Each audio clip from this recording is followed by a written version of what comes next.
ওদিনকে কথা ছিল চাকরিহারা শিক্ষকরা রাস্তায় অর্ধনগ্ন অবস্থায় বেরোবেন। অর্ধনগ্ন অবস্থায় বেরিয়ে তারা প্রতিবাদ করবেন, মিছিল করবেন। তাদের সেই কথা মতো ওদিনকে তো তারা রাস্তায় অর্ধনগ্ন অবস্থায় বেরিয়েছিলেন এবং প্রতিবাদও জানিয়েছিলেন। কিন্তু শিক্ষকদের অর্ধনগ্ন অবস্থা হওয়ার পূর্বে ঠিক ওই দিনকেই বীরভূমের অনুব্রত মণ্ডল অর্থাৎ ওরফে কেষ্ট মণ্ডল গোটা পুলিশ সমাজকে পুরোটা উলঙ্গ করে দিয়েছেন। অর্থাৎ শিক্ষকরা অর্ধনগ্ন হওয়ার পূর্বেই গোটা পুলিশ সমাজ পুরোটা নগ্ন হয়েছে, আর সেটা বলার অপেক্ষা রাখে না। আশা করি আপনারা সকলেই অনুব্রত মণ্ডলের বোলপুরের আইসিকে বলা যে গালিগালাজ, সেই ভাইরাল অডিও ক্লিপটা আপনারা সকলে ইতিমধ্যে শুনে ফেলেছেন। তাই সেই ভাইরাল অডিও ক্লিপটাকে রিপিট করে আপনাদের আর শোনালাম না। যদি শোনাতে চাই তাহলে অবশ্যই বিপ লাগাতে হবে, আর যদি বিপ লাগাই তাহলে পুরো অডিও ক্লিপটাতেই বিপ লাগাতে হবে, আপনাদের আর কিছু শোনানো যাবে না। তাই যেহেতু আপনারা সকলে সেটা শুনে ফেলেছেন তাই আর পুনরায় শোনালাম না। কিন্তু কেষ্টমণ্ডলের আজ পর্যন্ত যে ডায়লগ বাজি চলেছে আমাদের এই রাজ্যে, সেই ডায়লগ বাজিকে নিয়ে আজকের এই ভিডিওতে একটু আলোচনা করব এবং শোনাবো কেষ্টমণ্ডল আসলে এতদিন ঠিক কি বলেছে। তো চলুন আজকের ভিডিওটা শুরু করা যাক।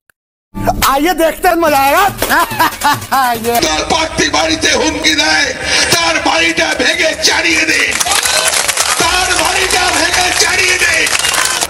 আর যদি কোনো প্রশাসন ভাবে নির্দলকে সমর্থন করব, সেই প্রশাসনের পুলিশের উপরে বোম মারুন।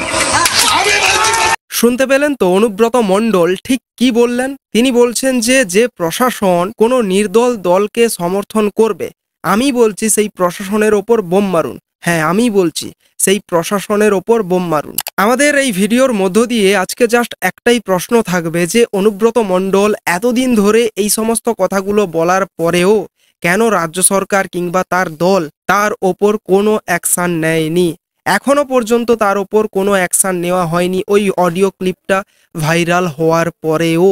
এতক্ষণে যদি কোনো সাধারণ ব্যক্তি পুলিশ কর্তাকে ওই ধরনের কথাগুলো বলে থাকতো, ওই ধরনের কথাবার্তা তো দূরের কথা, যদি খানিকটা উল্টো পাল্টা কথা বলতো তাহলে অলরেডি তাকে চ্যাংদোলা করে নিয়ে যাওয়া হতো। কিন্তু এখনো অনুব্রত মণ্ডলের বিরুদ্ধে কোনো স্টেপ নেওয়া হয়নি।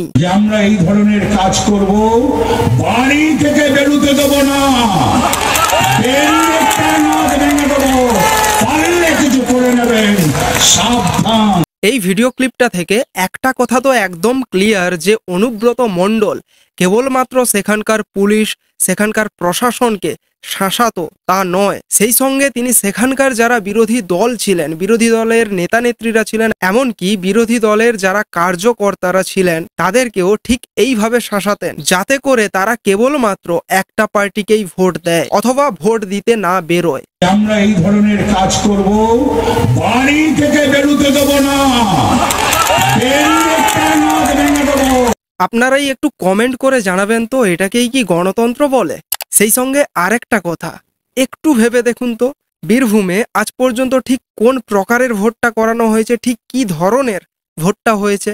এ তো গেল বিরোধী দলকে শাসানো, বিরোধী দলের প্রার্থীদের শাসানো, বিরোধী দলের কার্যকর্তাদের শাসানো। কিন্তু এইবার আমরা একটু দেখে নেব যেখানে অনুব্রত মণ্ডল সরাসরি ভিডিওতে পুলিশকে শাসাচ্ছে। তিনি কখনো বলে থাকেন বিরোধী দলের কার্যকর্তাদের মেরে ঠ্যাং হাত পা ভেঙে দেবেন, আবার কখনো পুলিশকেও ঠিক একই কথা বলছেন। শুনুন। 7টা পর্যন্ত টাইম দেন, 9টা পর্যন্ত আমি ঢুকে যাবো, একটা আমরা বাড়ি ঘর রাখবো না, চুরমার করে দেবো, না 9টার ভেতরে বাড়ি ঘর ভেঙে আমি চালিয়ে দেবো, মেরে হাত পা ভেঙে দেবো। তোর তো গলায় দড়ি দিয়ে মরা উচিত। বিজেপি কর্মীরা ভেবে নেয় যে আমরা আচমকায় কোনো লোককে মারবো, তাহলে আমার চেয়ে ভয়ঙ্কর কেউ ভাবে না। সন্ত্রাস করছে দেখুক, আইনে ব্যবস্থা হবে। আর এই সন্ত্রাস যদি ভাবে আমি করে মানুষ খুন করব, তাহলে ওরা গ্রামেই থাকতে পারবে না, গ্রাম ছাড়া করবো, তাহলে ওরা গ্রামেই থাকতে পারবে না, গ্রাম ছাড়া করবো। তাহলে ওরা গ্রামেই থাকতে পারবে না, গ্রাম ছাড়া করে দেব। আর বীরভূমের সেই দাপুটে নেতাকে নাকি পুলিশ ডেকে তার সঙ্গে কথা বলবে, তাকে তলব করবে। পুলিশের এত সাহস! যাই হোক, বীরভূমের চিত্রটা কিন্তু এখন একটু অন্যরকম, খানিকটা অন্যরকম। কারণ বীরভূমে এখন এটা চলছে যে কে ক্ষমতা দখল করবে, কে ক্ষমতার শীর্ষে বসবে ওই বীরভূমে। অনুব্রত মণ্ডলের যে এই কল রেকর্ডটা ভাইরাল করা হলো, এখান থেকে আমরা জানতে পারলাম কি অনুব্রত মণ্ডল পুলিশকেও এইভাবে এই ধরনের গালিগালাজ, এই ধরনের কথাবার্তা বলতে পারে। এইবার এটা আমরা জানলাম কি করে এই কল রেকর্ডটা ভাইরাল হওয়ার জন্য, কিন্তু তাই বলে কি অনুব্রত মণ্ডল এর পূর্বে কখনোই পুলিশ কর্তাদের বা প্রশাসনের যারা রয়েছে বা সাধারণ মানুষদের তাদেরকে তো আরো উল্টোপাল্টা কথা বলবে, সেটা তো স্বাভাবিক। তো এর পূর্বে যে এই ধরনের কথা বলেনি নাকি বলেছে সেটা তো বোঝাই যাচ্ছে। আমাদের একটাই সিম্বল, জোড়া ফুল।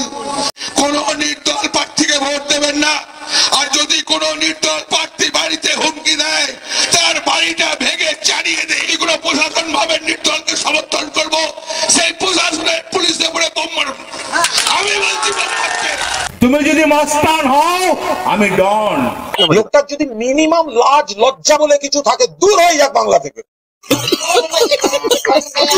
ডিএসপি কাশীনাথ মিস্ত্রিকে হাতের ঘড়ি দেখিয়ে শাসিয়েছিলেন এই অনুব্রত মণ্ডল। যে তাণ্ডব লীলা আমি ছেড়ে দেবো, ভয়ঙ্কর ছেড়ে দেবো। কটা বাজে হয়েছে? 8:15। 7টা পর্যন্ত টাইম দেওয়ার, 9টা মধ্যে আমি ঢুকে যাবো। এক পিছনে বাড়ি ঘর রাখবো, চুরমার করে দেবো। আর যাদের জায়গায় মোটরসাইকেল আছে নিয়ে আসুন, থেকে 1,000 টাকা অ্যারেস্ট করুন। যারা মেরেছে তারা মোটরসাইকেল আছে দেখি, ইমিডিয়েটলি অ্যারেস্ট করুন। কোনো কাহিনী শুনবো না। 9টার ভেতরে বাড়ি ঘর ভেঙে আমি চালিয়ে দেবো। সন্ধ্যার ভেতরে যদি অ্যারেস্ট না হয়, আমি অন্য ঘটনা ঘটিয়ে দেবো। যাই হোক, এ পর্যন্ত অনেক সিরিয়াস কথা হলো, এবার একটু কমেডি হবে। তা কেষ্ট জেঠু, আমি বলছিলাম যে আপনি যে এইভাবে পুলিশকে মা বোন তুলে গালিগালাজ করলেন, আপনার জায়গায় যদি কোনো সাধারণ মানুষ থাকতো তাহলে এ পর্যন্ত আপনি তাকে কি বলতেন? সুটিয়ে লাল করে দেবো, নোংরামি বার করে দেবো। তাহলে আপনাকেও শুটিয়ে লাল করে নোংরামি বার করে দেওয়া উচিত ছিল, তাই না জেঠু? এদিকে তো আবার আপনার এই বিতর্ককে নিয়ে সিপিএম তারাও ছেড়ে কথা বলছে না, তারাও তো আবার চোখ রাঙাচ্ছে। তাদের জন্য কিছু বলুন। আর যদি কোনো সিপিএম আবার হুঁশিয়ারি দিচ্ছি, চোখ রাগাবেন না, চোখ তুলে নেবো। আরে জেঠু, আপনি সিপিএম কে হুঁশিয়ারি দিচ্ছেন, তারপরেও তো সিপিএম চোখ রাঙাচ্ছে, দেখুন।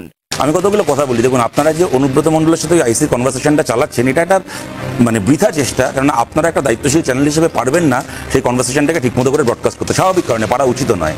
কিন্তু সোশ্যাল মিডিয়ার ফলে আমরা যারা ওইটাকে শুনেছি তারা আমরা জানি যে প্রশ্নটা এখানে খালি চুলের মুঠি ধরে বার করে আনবো কি দুটো গালাগাল দেবো তার প্রশ্ন নয়, এখানে ওই আইসিকে কি বলেছে তার প্রশ্ন নয়। অনুব্রত মণ্ডল একেবারে সেই আইসির স্ত্রীকে এবং মাকে নিয়ে নিজের কতগুলো পারভার্সন, নিজের কতগুলো বিকৃত লালসা প্রকাশ করেছেন। তো কি বলবেন এই বিষয়টাকে নিয়ে? সিপিএম যদি লাল চোখ দেখায়, আপনারা ঘরে বসে থাকবেন না। তা বলছিলাম জেঠু, এদিকে যদি আবার কেউ ভাবে যে মমতা ব্যানার্জির ছবি ছিঁড়ে ফেলবে কিংবা মমতা ব্যানার্জির কার্টুন পুড়িয়ে ফেলবে, না বললাম কারণ অনেকেই তো এরকমটা করে থাকে, তো সে বিষয়ে আপনি কি বলবেন?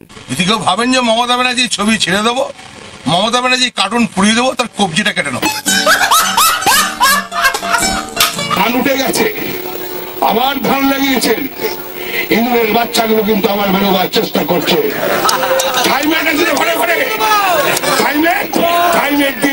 আচ্ছা, আজ পর্যন্ত অনুব্রত মণ্ডল যতগুলো বিতর্কিত মন্তব্য করেছেন তার মধ্যে অনেকগুলোই বেশ ফানিও লেগেছে, আবার কিছু কিছু খুব সিরিয়াসও রয়েছে। তো এইবার আমি তোমাদেরকে যে বক্তব্যটা শোনাতে চলেছি অনুব্রত মণ্ডলের, সেটা একটু মন দিয়ে শুনবেন।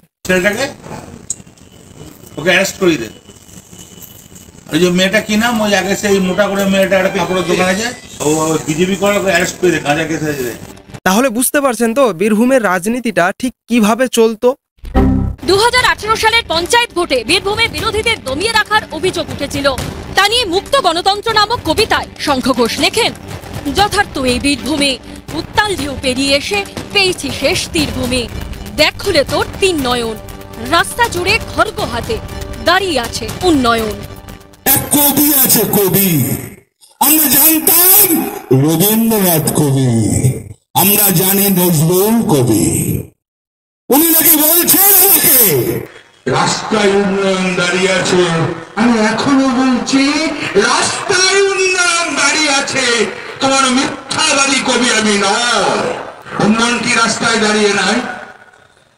এটা অস্বীকার করতে পারবেন? কবি তুমি দেখতে পাও না, যখন পিঠের চামড়াটা গুটিয়ে যখন বলে দিলীপ ঘোষ নুন লঙ্কা মাখিয়ে দেবো, তুমি কেমন কবি? তুমি কি ধরনের কবি? নাম তোমার শঙ্খ, রাখাটা ভুল হয়েছে। শঙ্খের অপমান করা হয়। তাহলে বুঝতে পারছেন, অনুব্রত মণ্ডল ওরফে কেষ্ট মণ্ডল তিনি যে কেবলমাত্র যারা বিরোধিতায় রয়েছে, অর্থাৎ যারা বিরোধী দল, যেরকম সিপিআইএম বলুন বা কংগ্রেস বলুন কিংবা বিজেপি বলুন, তাদের কর্মীদের, তাদের ভোটার্সদের যে কেবলমাত্র শাসাতেন তা নয়, তিনি পুলিশ প্রশাসনকেও শাসাতেন, সেই সঙ্গে তিনি কবিকেও, যিনি কবিতা লিখছেন তাকেও শাসাচ্ছেন। অর্থাৎ লেখক, লেখিকা, কবি এরাও বাদ যাননি তার সেই শাসানি থেকে। খেলা হবে, বাড়িতেও খেলা হবে, চারজনা মিলেও খেলা হবে, বাড়িতে গিয়ে গিয়ে খেলা হবে, ভয়ঙ্কর খেলা হবে, এই মাটিতেই খেলা হবে। আপনি প্রশ্ন করতে পারেন আমাকে যে কেন তাহলে 13তে ভুল করেছিলেন, এই 13তে 19 কেন ভুল করেছিলেন? অন্যায় হয়েছে, ভয়ঙ্কর অন্যায় করেছি, এবারে মানুষের রায় নেব। তা যাই হোক জেঠু, বলছিলাম যে আপনাকে তো একবার অলরেডি সিবিআই ধরে নিয়ে গেছিল এবং বেশ কয়েকদিন আপনি তিহার জেলে কাটিয়ে এসেছিলেন। তা বলছিলাম যে এইবারে এই অডিও কল বিতর্কেও যদি আবার আপনাকে পুলিশ ধরতে আসে, আপনার বাড়ির সামনে বেশ কয়েকজন পুলিশ জমায়েত করে, সে বিষয়ে কি বলবেন? কিতনা আদমি আয় রে। তা বলছিলাম যদি আবার আগের মতোই ধরে নিয়ে গিয়ে জেলে ভরে দেয় এবং কিছু খেতে না দেয়, তখন ঠিক কেমন লাগবে? হ্যাঁ, থালা সাজিয়ে রেখেছো, কেউ খাবার দিচ্ছে না, কষ্ট হচ্ছে না? হ্যাঁ, খুব কষ্ট হচ্ছে, বলো। থালা দিয়ে দিয়েছে, খাবার দিচ্ছে না, শোনা গো আমার। যাই হোক, আজকের ভিডিওটা এখানেই শেষ করছি। ভিডিওটা ভালো লাগলে অবশ্যই একটা লাইক করে দিও, কমেন্টস করো, আর তোমাদের কাছে একটা রিকোয়েস্ট থাকলো, ভিডিওটা একটু বেশি বেশি করে শেয়ার করো। চ্যানেলের রিচটা আবার একটু ডাউন হয়ে গেছে, তার জন্য বলছি একটু ভিডিওটা খুব বেশি করে শেয়ার করো যাতে আবার রিচটা বাড়ে। তো দেখা হচ্ছে নেক্সট ভিডিওতে। জয় হিন্দ।